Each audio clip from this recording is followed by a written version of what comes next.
Hey guys, it's Ginny, VSGinny, if you didn't know, and I'm here for my week 26 post-op VSG update. It's Friday, September 25th, 2015. Last Friday I was 379.8 pounds. This Friday I am 380 pounds, so actually a small gain of 0.2 pounds this week. Boo.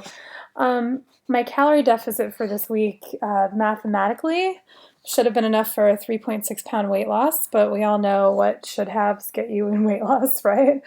In the process. So it's slightly frustrating, but what are you going to do? Stalls happen. Hopefully this will be a short-lived one. Maybe I'll lose some more next week. Let's see, quick number recap. My high weight was 600 pounds, 272.1 kilos in January of 2014. Date of surgery, 28 March 2015, I was 488.2 pounds or 221.4 kilos. Total weight lost so far, 220 pounds or 100 kilos. Total weight loss since surgery, 108.2 pounds or 49 kilos. So as you guys know, this is my fourth week of following my endocrinologist suggestion that where she said that starvation mode doesn't exist. I don't really need to be forcing myself to get up to 1,000 calories a day. And so I haven't been. I thought I'd give her advice like a really good shot and not do that because I prefer not to force myself to eat if I don't feel like it, honestly. So both of the previous 2 months, I lost a total of 16.6 pounds each month. This month, I only lost 9.8 pounds. So that's a difference of what, like almost 7 pounds, almost half of my weight loss for the month. That's pretty significant. If that doesn't prove to her that starvation mode does exist, like I don't know what will. But I genuinely tried, you know. Nothing else about my diet, activity, or water level has changed in those 3 months. So there's literally like nothing else to blame it on. So I don't know. I'm going to go back to 1,000 calories a day and see what happens. So today is only 3 days until my 6-month surgiversary. So I'm counting this as my surgiversary update. It's pretty crazy that it's been 6 months. It doesn't feel like it's been 6 months by any stretch of the imagination. So the guideline that surgeons use to determine if a patient is going to make it to their goal weight by the time their 18-month weight loss window is up is whether or not they've lost 50% of their excess weight by 6 months. So I was hoping that I would make it there.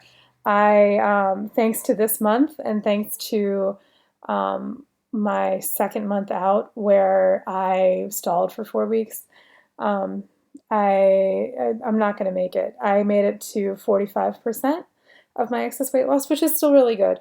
But I'm short by about 10 pounds. That's all. Let's see. I'm slightly disappointed about that. But, you know, when I had surgery, when I had surgery at the end of March, I was 488.2 pounds. The goal weight that I've set for myself that my surgeon thought was realistic for someone who started at the size I did was 250 pounds. So the excess weight there is 238.2 pounds. So ideally I would have lost half of that, or 119.1 pounds by the 28th of this month, and I've lost 108.2. So yeah, 10.9 pounds short. Yeah, I've got notes. So, but I do have to look at the big picture here, right? So many sleeve patients, many VSG patients never reach their goal weight at all. In fact, many bariatric surgery patients in general don't. The average is, the average, meaning most people who get the VSG are going to lose about 60% of their weight, of their excess weight. So like if you were 100 pounds overweight, 60% of that would be 60 pounds. You could expect to lose 60 pounds as a result of the surgery. Which, while it's not 100% of what you'd like to lose, right, losing 60% of your excess weight makes a huge difference in your health. So this is actually better than the lap band, which has an average of, I think, 50%. Not quite as good as the RNY gastric bypass, which has about a 70% rate.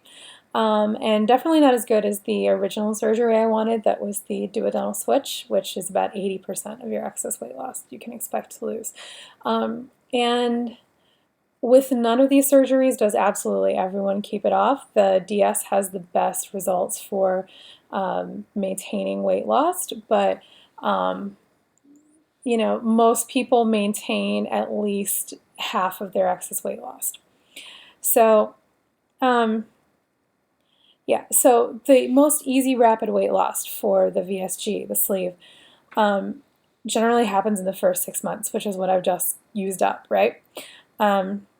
However, most patients do continue losing, albeit more slowly, for 18 months after their surgery. So I should still have a year left. So the fact that I've already lost 45% of my excess weight bodes really well for me. I can't be sure that I'll make it to 250, but here's the thing: I didn't from the start of this think that I would. When I went, like, not because I had any doubts in myself, but every other person that I've known who started at the start weight I did and had the VSG only lost about 150 pounds with it, and that includes the pre-op liquid diet. So for me, that would have taken me from about 500 pounds where I was before my pre-op diet to 350. So 350 is where I expected to get total as a result of the surgery. I thought that I might, if I were lucky, get to that number by the time that I was 18 months out. So the fact, well, and then our plan was for me, eventually once I'd stopped losing from that, to have the DS, the switch, the duodenal switch. However, I've done so well that I've already lost to 380 by 6 months out. So 350 definitely looks, I mean, and I still have 12 months of my weight loss window left. So it definitely looks like I'll make that plus more. I don't know how much more. But even if I lost weight at the same rate that I lost this month, which was really slow, to me, it's not really slow compared to most people. So I need to remember that also. But I only have 30 pounds left. And even if I lost at that rate, I mean, we would be talking like, what is that, like 10 pounds? We'd be talking 3 months and I'd be done. So even if I lost a lot more slowly, let's say I lose half of that, like 5 pounds a month, that's 6 months. And I've still got another 6 months left to go. So it looks like if I'm diligent, if I'm lucky, I'm going to get way past where I expected to go. Fingers crossed. I hope so. I would love to make it all the way to 250, but anywhere I get under 350 is a bonus. It's the icing on the cake, to use a horribly inappropriate metaphor. You know, so I've got to be happy with that. And let's see. Yeah, I mean, I think I'm well on my way to doing better than I expected. And if I can get below 325, that's what I weighed in high school. I mean, how many people can say that they weigh less than they do in high school, right? So that would be amazing for me. I think I'm well on my way to doing better than I expected, better than anyone expected, and with this surgery. And I need to remind myself that I'm the only one with the final say in how all this turns out for me. Not statistics, not averages, as much as I love playing with data. Not my doctors, not anyone. Like, what I do with my body, the changes I make, the plan I follow, it's all up to me. It's all my decision. And you need to remember that too. Make sure you're setting realistic goals for yourself. It's so important. Like, I didn't set any I want to lose X by X date goals. And a lot of people think that's really strange. But here's the thing. If I know that I'm doing everything right, I'm doing what I'm supposed to be doing and I should be losing, but my body isn't losing, it's not my fault. I have no control over that. and there's no point in feeling bad about that. So to me, setting goals like by X date is a really good way to feel bad about yourself, which is exactly what happened when I learned about this 50% excess weight loss by 6 months. I almost wish I had never heard that, because if I hadn't, I wouldn't feel like I'm not quite doing well enough, which is how I feel, and I shouldn't. Um, but yeah, I mean, what I'm saying is you are an amazing person, but you're not superhuman, and you might do better than the average. And let's face it, if you're watching videos on YouTube and you're actively participating in the weight loss surgery community, your chances are probably better than average that you're going to do well. Um, but if you don't exceed expectations, that's not your fault. You're not a failure. If you know that you've done everything that you're supposed to be doing, it's not your fault. Remember where you started, sit back, look at the big picture, and manage your own expectations. I mean, where did you start? How far have you come? And even if you've got a long way to go, like nobody's sitting there with a watch saying you only have this much time left. I know the weight loss, the official weight loss window where people really typically lose most of their weight is about 12 to 18 months. But there are people who've made goal at 2 years or even longer than that. Like, um, some people's journeys take many years, and all you can do is take as long as you think you need and make the changes and make them in a healthy way, if that makes sense.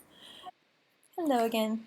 So I was going to show you guys what's in my fridge and pantry at the end of this video, but I talked for so long that it's already 11 minutes and I don't want to make it like super unwieldy. So I'm going to make that a separate video so you can choose when you would like to go watch that other video. I'll link it at the bottom of this one. And I'll see you guys there.